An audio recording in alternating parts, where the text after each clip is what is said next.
Oke, hai, berjumpa lagi kita di dalam channel ini. Oke, baiklah, pada hari ini apa yang ingin kongsikan kepada Anda berkaitan dengan isu-isu terkini yang tergempar dan panas baru-baru ini yang ingin dapat. Isu ini sangat-sangat menggemparkan. Ianya berkata, pulangkan harta yang dipunggah. Apakah maksud yang tersirat di dalam ayat ini? Pulangkan harta yang telah dipunggah. Siapakah yang memunggahnya? Oke, baiklah. Sebelum admin meneruskan isu yang tergempar pada hari ini untuk Anda semua, mohon kiranya admin minta tolong tekan butang subscribe dan juga pada butang lonceng agar Anda sentiasa mengikuti perkembangan terkini yang akan admin kongsikan di dalam channel ini buat Anda semua.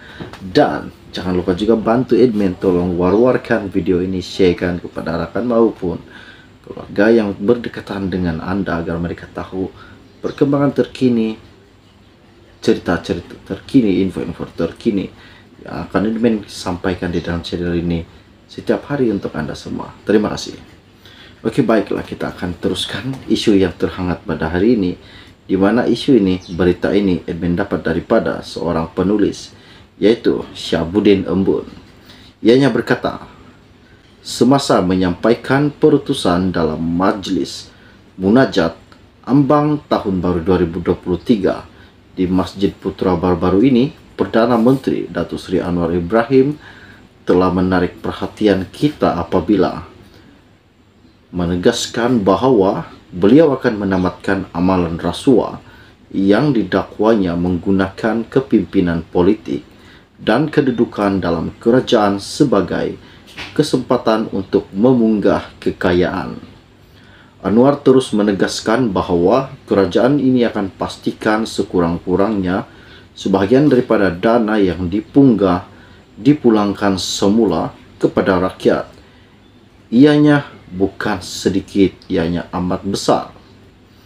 Apa yang menarik tentang kenyataan ini ialah walaupun Anwar tidak menyentuh secara langsung pentadbiran atau nama individu yang dimaksudkannya, namun beliau telah menyebut pihak itu sebagai pernah menjadi Perdana Menteri Kewangan dan bekas Perdana Menteri Malaysia.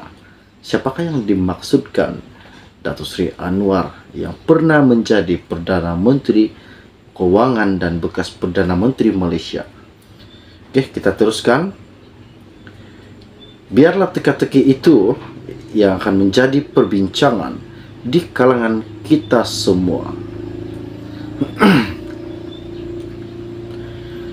Kenyataan tegas Anwar ini sangat konsisten dengan apa yang diperjuangkan selama ini.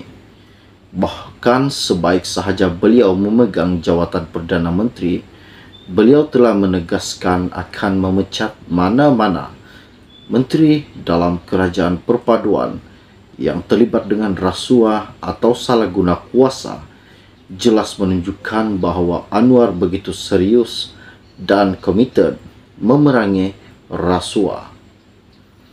Ketegasan ini amat pastinya akan menambahkan lagi keyakinan para pelabur asing untuk membuat pelaburan di negara kita dan sekaligus dapat membantu memulih dan memperbaiki kedudukan ekonomi negara yang semakin meruncung sejak beberapa tahun kebelakangan ini.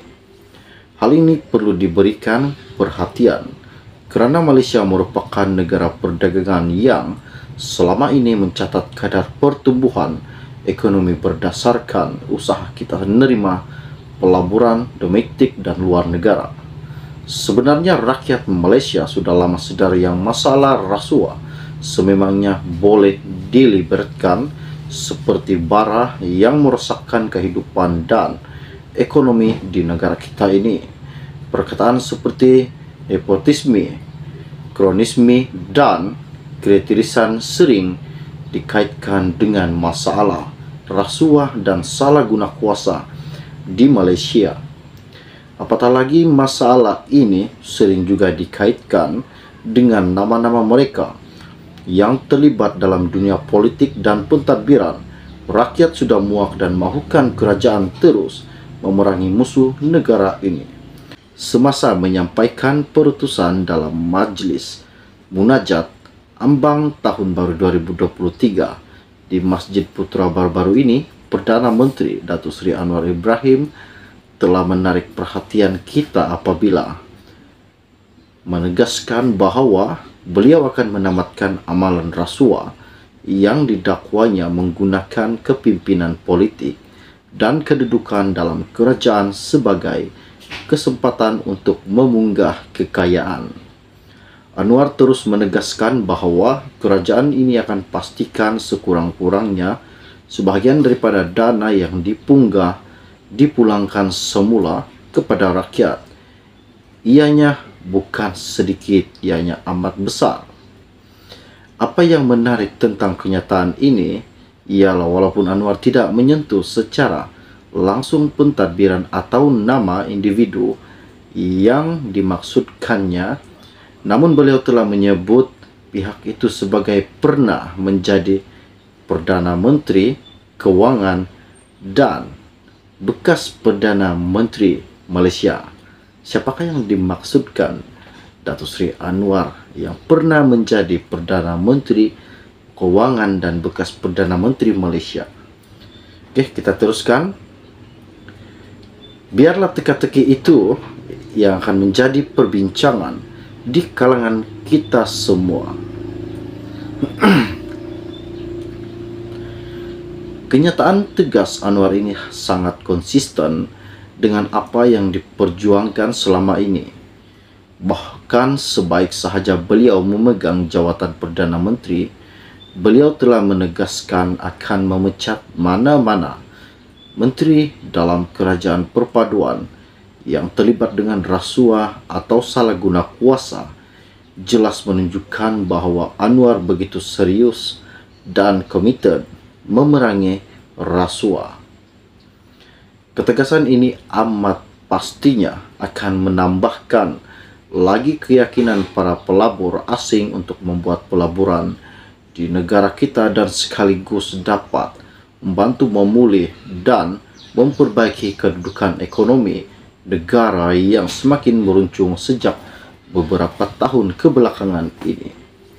Hal ini perlu diberikan perhatian kerana Malaysia merupakan negara perdagangan yang selama ini mencatat kadar pertumbuhan ekonomi berdasarkan usaha kita menerima pelaburan domestik dan luar negara.